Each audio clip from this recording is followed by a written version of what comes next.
Hi guys, in this video we will see how to turn off notification for a specific Facebook post. If you want to turn off comments for a particular specific Facebook post, then here are the process. Open your Facebook app. Here go to your profile icon from the bottom right corner. Go to the post which you want to hide comments.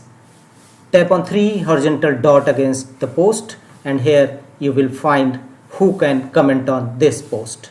Tap on it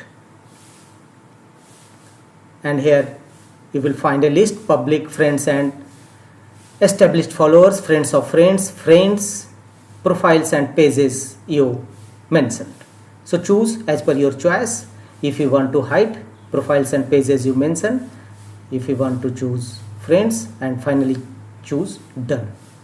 Now your Facebook selected post will only visible to your profiles and pages you mention. If you want to turn off, then simply go to public. That's all.